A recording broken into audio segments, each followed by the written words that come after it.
Hello and welcome to We Are the Ancestors, a special miniseries produced for and within From Here with a View, a We Are the Seeds Philadelphia podcast. In this episode, Nicolle Arthun, Diné, talks about Changing Woman Initiative, a nonprofit she started that focuses on decolonizing midwifery programs and renewing cultural birth knowledge. Here now is Nicolle Arthun and her husband, Kevin Arthun. Good afternoon. Hi. So tell us about yourself. Who is Nicolle Arthun? Well, that's a big question to answer. Well, a lot of people know me from my work with Changing Woman Initiative, and it's a nonprofit that I founded about, I would say, even though our paperwork says 8 years, it's more like 10 years. And I'm a nurse midwife. I've won a few nurse midwives in the United States. I'm a public writer, I'm an author, I'm a policy advocate, and mother of 3, newly married. And I would say someone with a lot of passion for maternal health. And how does the maternal health world see you? What are some of the things that people say about Nicolle Arthun? I would say a lot of people are surprised by my directness when it comes to advocating for maternal health in Native communities. I feel very passionate about the work because of the families that I take care of and the stories I hear about their access to care issues or how they're treated. There's also this long history in our Native communities about how Native people have been treated through the Indian Health Services. So there's just a lot of pain, discomfort, anger, frustration with how our healthcare delivery system is working right now. And I think on the flip side, it's really interesting, as much as you feel comfortable sharing how you're known amongst your closest friends and maybe by your husband and people that know you well. I would say my community, my close friends and family, they know me as being very giving and caring, probably too much. I am very trusting and I really care about people, and I really take care of people that are in my life. And I think the only thing that takes me away from community like that is my work. So then my work of caring for people grows, and then I care about everybody and I want the best for them. And sometimes that works against me because I do see the best in people. I don't always see the worst in them, and that's been probably the biggest challenge is when people show me who they really are. It always feels like such a surprise. So you have made this recent significant change in career, and things are definitely moving in a different direction now. So could you tell us briefly about this last year? What's been going on with your career, and maybe even throw in some personal elements? But you've gone through a lot this last year. What's been happening? Yeah, I think a lot of people don't realize the level of stress when someone like myself takes under developing a nonprofit and moving an idea into reality, and that takes a lot of effort and time, and it takes so much energy to put this big nonprofit together to improve maternal health. That's one of the purposes of Changing Woman Initiative. And as I've done that work, I've sacrificed a lot, like my family, some friendships, my time, my energy, my health. And so this last year, I made a decision to step away from my nonprofit to center mostly on my body and myself and my health, but also to pursue other areas of interest. So I love writing, I love policy work. I'm really interested in maternal health in a global context. So like what's happening in other countries, are there opportunities for us to learn from each other? I'm just interested in like growing my support network and friendships and building bridges. And I really wanted the chance to go and meet people in these other communities and learn from them. But because my nonprofit work kept me in one location, it didn't allow for me to go and expand those and like be in those places with people. Another part of this is just feeling also like very frustrated with the maternal health dynamics in the state of New Mexico. There's just a lot of tension in these spaces that don't feel really good to me. I have the utmost integrity in how I do my work and who I work with. And so I have a problem when I am forced or needing to work with groups and coalitions that don't carry the same level of integrity that I carry. And I think it's really important to partner with groups who have similar values and interests. I know that's not always the case, but I think to build partnership and trust, I think that's important. I'm also, because I work in different sectors of this work, meaning I work in the community and I work in the nonprofit space, and I also work in a hospital and a professional space. The conversations happening in these two different spaces can be very different. There's also a lot of bias around what we don't know about each other. And that turns into fear, and then that turns into we don't want to work with this person or that group. And that's not how I work. I think if there's harmful people in leadership positions in either space, there's definitely some awareness around who that person is, and they should be called in to kind of figure out whether they're, I guess, helping or hurting the movement. And I don't see that happening. And so I guess I just see my role more as like a bridge builder. I'm thankful to have perspectives on both sides of things, and I think it's important. But I don't think there should be like this piece where that we can't work together and we can't move forward. And I have a lot of ideas about moving forward and how I want to work, but it also hasn't felt like New Mexico has felt like a place that those ideas could flourish and move forward. I think there's a lot of healing that needs to happen on both sides, in community and in these like hospital spaces, these academic spaces, and that just takes time.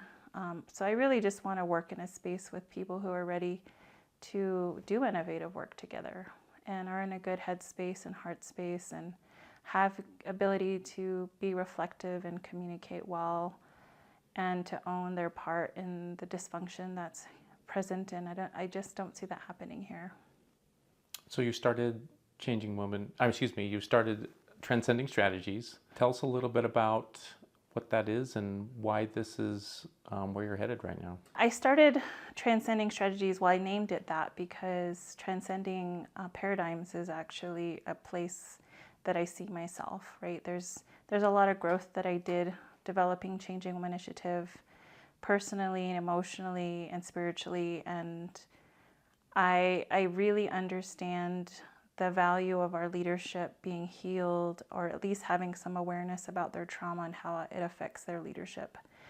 And I wanted to develop a business that would support leaders, especially emerging leaders, develop some self-awareness around their own behaviors that contribute to some of the challenges they face as they're in their leadership, right?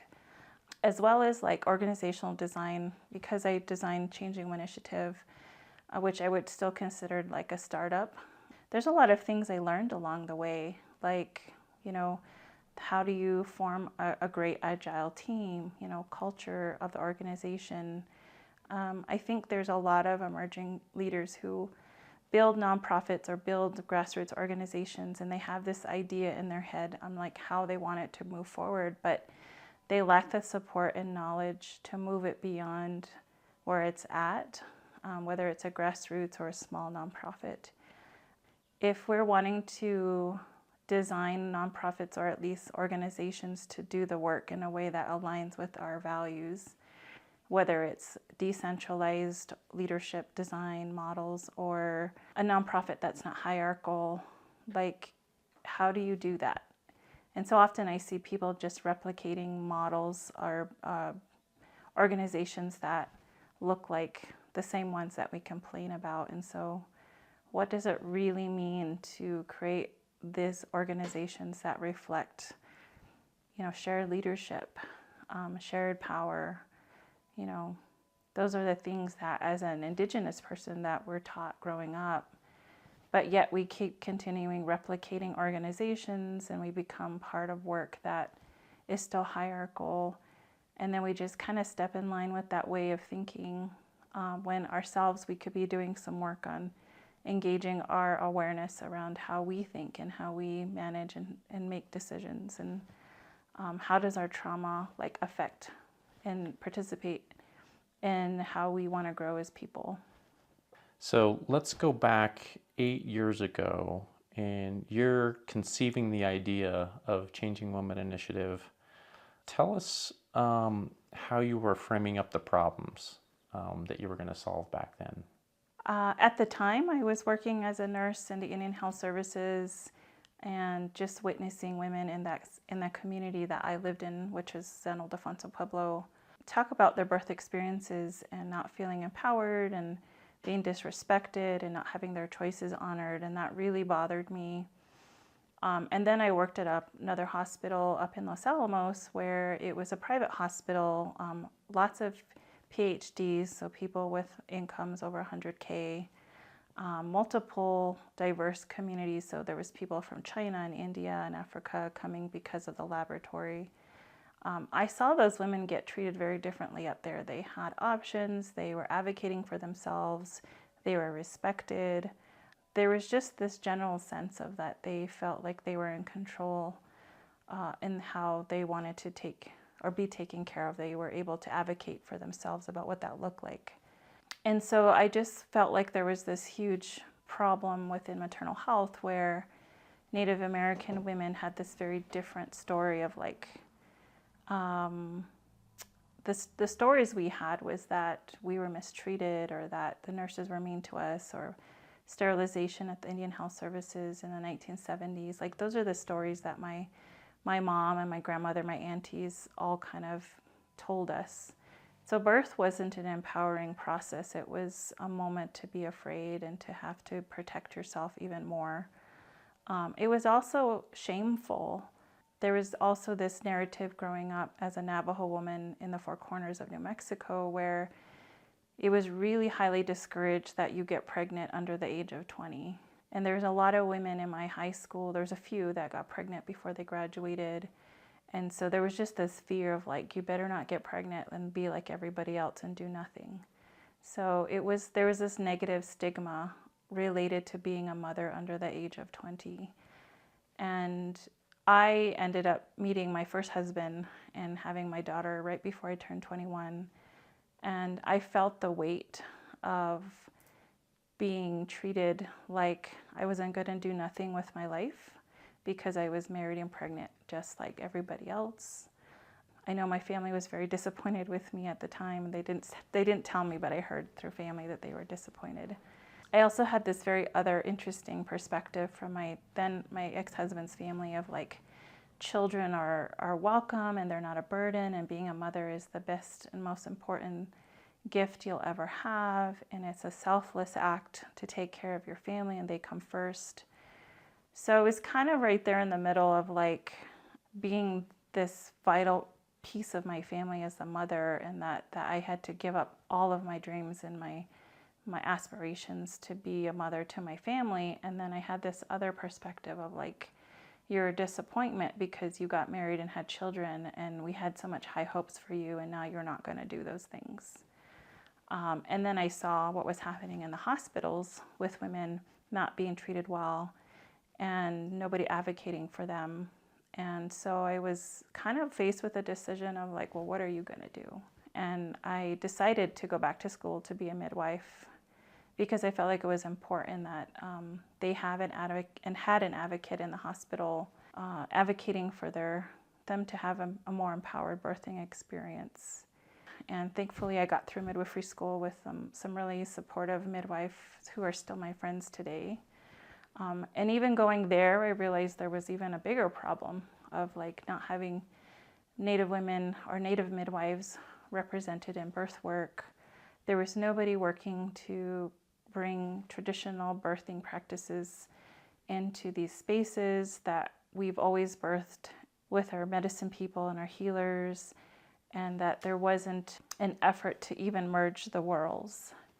And so this idea of creating a birth center really birthed from that place of like wanting to create something that wasn't there. I also traveled to Canada at some point, and I met with Aboriginal midwives up there. They're now consider themselves Indigenous midwives, but They had created birth centers, and it was very powerful for me to be in those spaces to realize that it's possible and it's been done. It's just we hadn't done it here yet. That's really like when it hit me that I was gonna do this nonprofit. I was very motivated. I was working I think I was working 80 hours a week. I was working at my midwife job at the time, on call all the time. I would work all night and come shower and then pick up the kids, take them to school, and then work all day. And then I was getting up at 3 a.m. to write grants. And so there was a lot of work that I did just to get it off the ground. Can you remember what it was that was so compelling that this was all worth it? You know, when you're putting in that much investment on the day-to-day. Who else is going to do this if I don't do this? There was a very strong sense of responsibility that maybe I placed on myself, or just as I was taking in all the experiences around me, that I was just felt like, who is going to do this if I don't do this? I also had to really think about my sense of community and home. Like as a woman, your home is like your immediate home, like your house and your children. But it's also your community and those in your community. So for me, I felt like I was taking care of my community and my home, which isn't just those in my house and my children. It was like everybody. It also was an opportunity to kind of undo some of the harm that's been done in the past and to have some representation. I had a lot of hope that this organization and this birth center would emerge and ripple into the communities around it, and hopefully create opportunities for others to be midwives and for families to have a place that felt safe to them. Like I had this huge vision of what I wanted the space to look like and feel like, because I was really wanting a safe place for people to feel like they could be their full selves and bring their families, and that even the workspace would feel like a family, where we would have family meals and children were welcome there. And it would just have this feeling of peace and safety and serenity, and that's really what I was trying to create. Hello listeners, Zachariah here. I just wanted to share one of my favorite sites for buying Indigenous art and learning about Indigenous artists. An Indigenous woman-owned and operated business, ProjectAntelope.com is an innovative online marketplace that features fine arts, fashion, books, music, and home goods. If you like to support Indigenous art and artists, ProjectAntelope.com is a great place to start. Tell them I sent you. I think it's really interesting to understand how you made the decisions to partner with certain people in the formation of Changing Woman Initiative, and as you collaborated on your first efforts. Tell us about, how you chose these people to work with at first. In regards to bringing people on to work with me as staff, my sister was a huge help to me. She worked with me for a few years as my operations manager, or in different roles. And she probably had more experience being executive director than I did, because she knew how to use QuickBooks, and she had done a lot of policy development with an organization. A really important lesson I learned is making sure to work with people who are ready to do the work and are capable, not just skill and communication wise, but have a life outside of that, who can manage the level of work that a startup requires. It's funny, I talk to healers sometimes, and there's one more recently who was telling me you can't do that again. You can't build a bridge and think you're going to help people as you're building the bridge. This was her example. You gotta make sure that you're taken care of, and that the people you invite to help you are really helping you, and you're not doing the labor yourself with the thinking that they're helping you. And I probably would say that was one of my biggest mistakes, was to assume we're a team and to assume that we're all doing the work together, when in the end I'm doing all the work. What was effective when you put your plan into place? What worked with Changing Woman Initiative? I had a great relationship with my board president. Her name is Shaya Lucero, and she and I had a great working relationship. She was the board president she still is, for the first couple of years, the last couple of years, I mean. we just were great with sharing ideas and moving forward. We both knew what our role was within the organization. I feel like if I had an idea, she was quick to run with it. She also had some great technical skills with writing and relationships in the community that she was able to use to benefit the organization. I, on the other hand, had like the vision and the ideas, and I fundraised a lot of money for CWY. I think as we've grown, we've had great staff. We now have some wonderful midwives and nutritional folks and people who work there who really are invested in the community and the work that they're doing.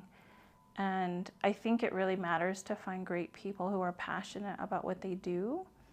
There's some people who do really well with like guidelines and parameters.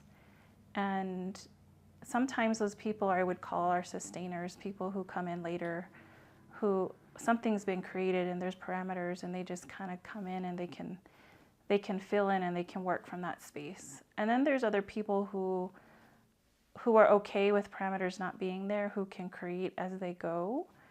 And I feel like that really works for Changing Women Initiative when I started it. And I mean, like now, is that people can be creative and are able to have some great ideas and have it supported. I think as Change Women Initiative grew, like there was this intention to do a birth center, or there was this opportunity to create programs that would focus on different areas. So like direct services through midwifery, or the clinic where we have easy access clinic is what I call it. Or like training, because we didn't have a lot of Indigenous midwives, and education, and then the health policy work for maternal health.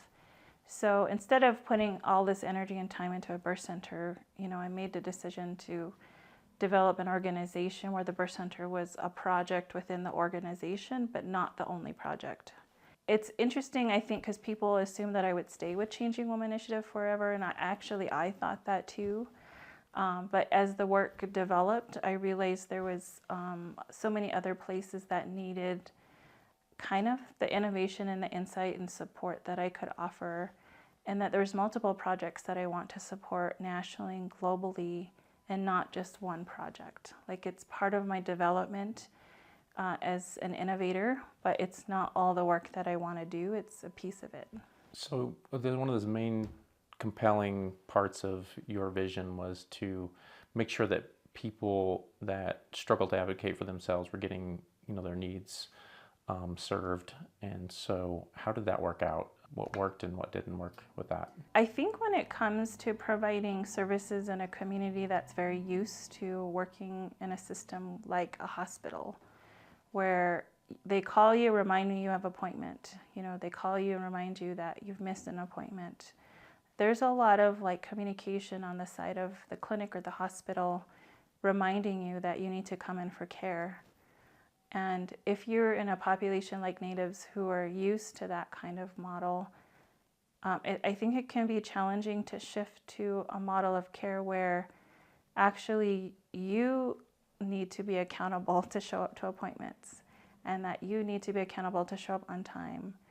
And that is not our sole responsibility to take care of you, but like this is a partnership.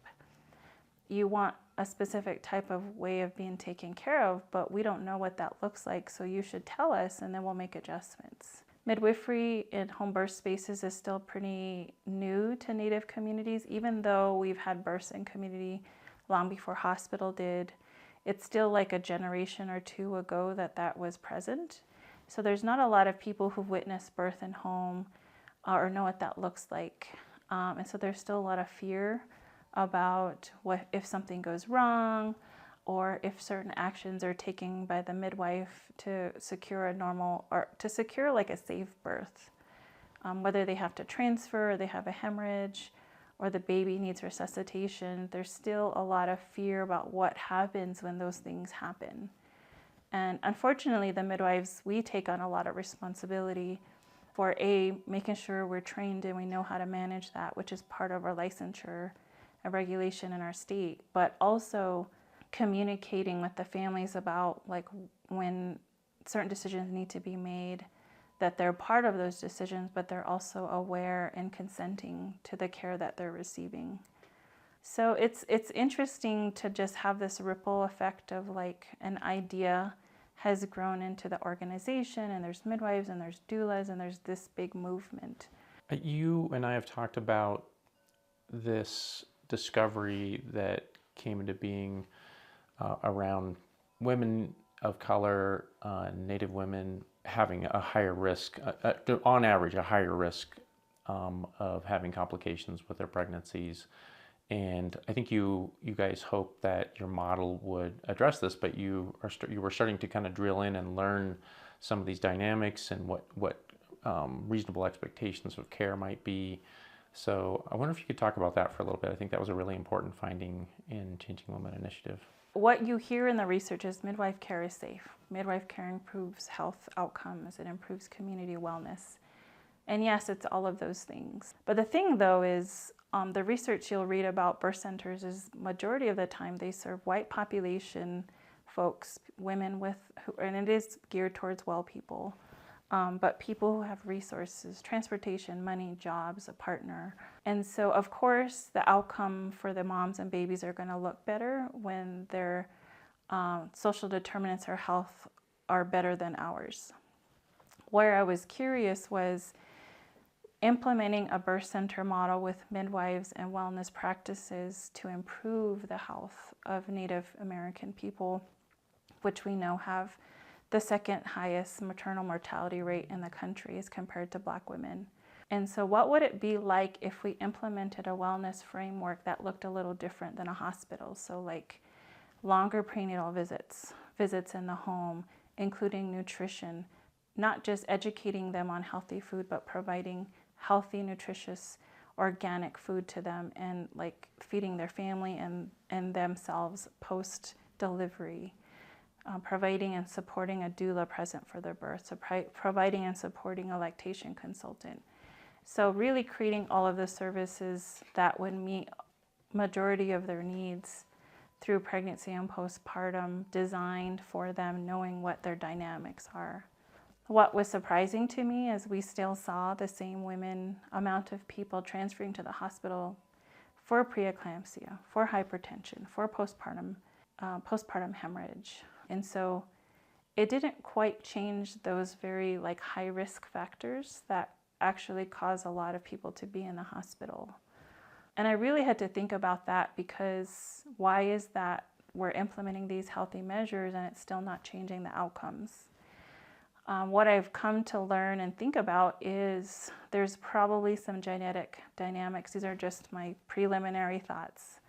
There's probably genetic predisposing things because of trauma, because I think about what our diets have been a generation ago. Like my mom was a boarding school survivor, my dad was, my grandmother ahead of her was an alcoholic and had diabetes. So that's 2 generations of women who I'm thinking during pregnancy probably experienced high levels of stress, high levels of trauma, probably didn't have the best diets. And so like on a cellular level, how does that affect our future generations? And so even if we're implementing these healthy measures now, we may not see the outcomes of improvement for a couple generations. And because this type of implementation of wellness framework in health through birth and through midwifery is still very new, like it's unrealistic to assume we're going to see a huge change with this next batch of children, right? It's going to be a while. I think it's interesting to say those things. I don't feel like the work that I created is not working. I just think there's other dynamics at play that we're not seeing. And it's also another interesting part of this is I have certified nurse midwives, CPMs and LMs that are not Indigenous working for CWI. And they themselves are also very alarmed of like, why are we transferring so many people? Why is there higher rates of postpartum hemorrhage? They're not used to seeing that. What they're used to seeing is as non-Indigenous white women have births at home and it's very effortless and it's not a huge problem. They're not having to transfer them. And they don't understand like why it's different. And so they themselves also are like, what's happening here? Why Why are we seeing these type of health dynamics come up in pregnancy when they're healthy starting, and then these things show up, and we're implementing a midwifery care model and all of these other healthy things to improve the outcomes, but the outcomes haven't changed all that much. And I have to remind them that this type of model of care has never been implemented in this way before with this population of people. All the research you read has been, again, healthy white women who do have better outcomes than we do. So of course, these measures are going to look better if you're just serving that population. But what does it look like when you're implementing a wellness model with a population that doesn't normally have access to it? It's not going to look the same, but you're going to probably see benefits and outcomes improve over time. So if you were going to kind of sum up your, formation and creation and development of CWI, and you were going to narrow down like the top few things that maybe had the most unwanted impact, and you were gonna kind of get behind those things and change them. What would those few things be that were the most impactful, that didn't go well, and how would you change them? Every learning opportunity that those challenges placed in my path were important and vital to my development as a leader. As I am working with nonprofits and leaders now, those serve as great examples for them of like how things can go wrong and how things can go right, and how they're very much part of the process and the challenges that they face in the work that they do. Thinking about all the challenges I faced with developing CWI, I feel like for me, I wish I had some more awareness about my own trauma and like how my lack of boundaries and my need to be a martyr to my work, to show how hard I was working to prove myself, were things that I could have been aware of in the beginning, because that probably would have changed the partnerships that I created, and just some more love for myself, and some more patience, that I was doing everything I could with the best intentions. I think sometimes the best lesson is like you step into a different position and you learn what that feels like. And then you begin to think about all the actions that you took and all decisions you made, and sometimes even the harm that you've done. And you have some self-awareness of like, whoa, that I did some harmful things. So I was wondering if you could describe some of the things that you've done that were powerful this last year to deal with that trauma that you described, that was in kind of a piece of forming the organization that was hard, and dealing with all the stress. What did you do this last year to deal with some of that? Well, one of the biggest challenges being the founder of a well-known nonprofit and people knowing who you are is not always able to speak your truth about when you're not in a good place. Because what it turns into is, if she's emotionally not in a good place, is she an emotionally good place to lead an organization? Is she a safe person to be around? So it can be a little tricky to be able to talk about your mental health. And last year I experienced another situation that was a betrayal for me, and it put me in a place of like, I had this really bad migraine and I was in the hospital, and it was not in a really good place. And that's when I really decided to get some therapy and get a therapist. And it was really interesting going through the questions with the therapist about anxiety. And some of the questions I was like, whoa, I do all of these things. Like I have repetitive thinking, I'm not sleeping. There's all of these behaviors that I exhibited with this one experience. And then I started to think back and through the years how many times I had experienced that stress in that way. And I was like, whoa, I'm constantly in a state of trauma, being re-engaged and stress, and my cortisol levels must be elevated. Like, whew, like how am I functioning like this? Like I can't continue. Like I really need to get to a place where I'm at peace and there's not always like noise or drama going on around me Like there was just this sense of like, I'm not safe.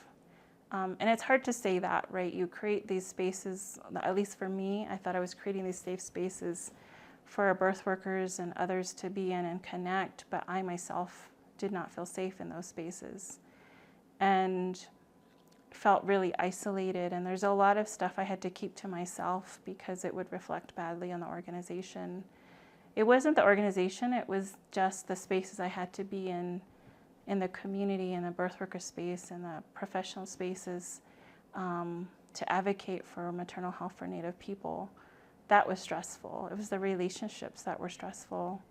What I've done in the last year is, therapy, really working on my hormone regulation.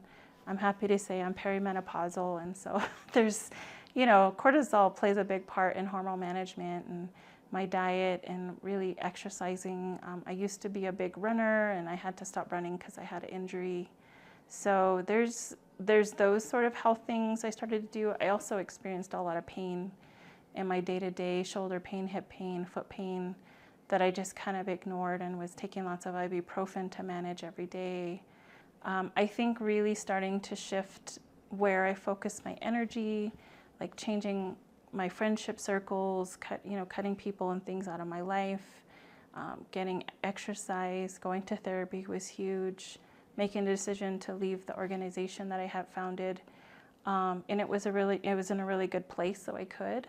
And then of course, continuing the healing work of like, how am I contributing to my daily stress, I think is really important, because I'm such a high capacity person. I can do a lot of work on very little sleep, very little food, high levels of stress. Like I'm used to that type of dynamic day to day. So like, how do I get out of that kind of working in that way? And I also want to say, like, my husband's been a really big part of my wellness, and being able to rest and to come home and be with someone who is like committed to doing things with me, eating well, resting. So it's just been a huge shift to be how I used to work to how I work now, and how much better my health is, and my mental health is better. Like there's some things even I'm doing now as like, or where I got off of social media a bit and on purpose. What's powerful about you being a Native woman doing this work? Being a Native woman in leadership means that I get to be in some of these spaces that we were never invited to before, that we had to fight to be in. And I think having some representation in that space is important, but also having, bringing our communities with us in those spaces, those voices, those stories, our ancestors. So I never feel like I'm exactly by myself. Like I feel like I bring my community with me in all the spaces that I'm in. I feel like also the narrative around Indigenous women is that we're quiet and we're obedient and we're welcoming, and like there's still these stereotypes about what we look and sound like, and it feels kind of good to break down those barriers of like, yes, I'm soft spoken and I am welcoming, but I am also, smart, intelligent, and well-spoken, and I will fight and advocate for things that are important to me, and that I have no problem standing up to the powers that be to like advocate for my community, and that whether you support me or not, that I'm not diminished at all by the lack of support, that whatever's driving me, which is this love I have for my community and for my people, like that kind of just comes through in all the work that I do. What are some of the most exciting things that you're looking forward to with your new business? Well, first, right now, I'm working with nonprofits and leaders, right, to design their organizations through their vision and through their hopes and their dreams, and speaking with them about how to build their board to work with them, and also thinking about different ways you can design your organizations to work in a way that reflects those values. And so it's exciting to do that work through transcending to help founders and leaders kind of vision and plan and strategize and operationalize those ideas and put them to work. As far as like the future of transcending, I feel like that's still developing. There's lots of really nice, incredible things that I'm doing. I was accepted to the Robert Wood Johnson Health Policy Fellowship. So I'll be in Washington, D.C. working for a year on policy work. I'm going to Australia. I would like to go to Australia to work with researchers on improving maternal health in their communities, which are very rural and they're Aboriginal, they're colonized as well.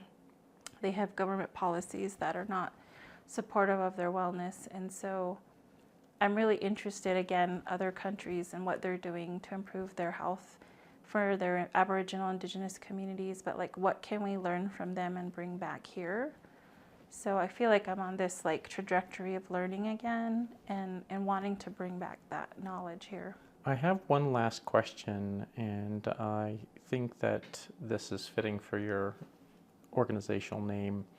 There's this famous woman leader in system thinking named Diné, and she believed that the highest leverage in a system is the ability to transcend paradigms. And you were talking about transcending paradigms earlier on. So what do you think what does it take to transcend paradigms in this space that you're working in?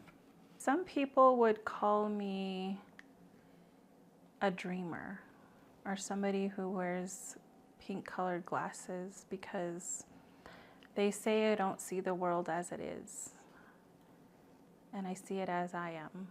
I've sat with that for a long time because I'm like, well, does that mean I'm delusional? Does that mean, like, what does that mean? And the more I've thought about it is it's my ability to see things as they can be that has allowed me to really lean into these ideas that are coming forward to improve access to care for Native people, to improve leadership, to even think that we as people can heal and elevate beyond our trauma, that we are striving to be better people, and not for necessarily for each other, but for ourselves. And so this idea about transcending paradigms is very much in alignment with that thinking of like, we do have to kind of challenge our own thinking and our own biases when it comes to new ideas or new experiences or even conflicting ideas that challenge the way we think. I would say like my mission and my work and the things that I pursue align me with that kind of, I'm challenging myself, I'm challenging my thinking. You know, I'm elevating and being in these different spaces with different thought leaders intentionally because they don't think the way that I do and they don't see the world that I do, but I'm really curious as to how they see the world because it does increase my understanding of the world through their experiences and through their observations.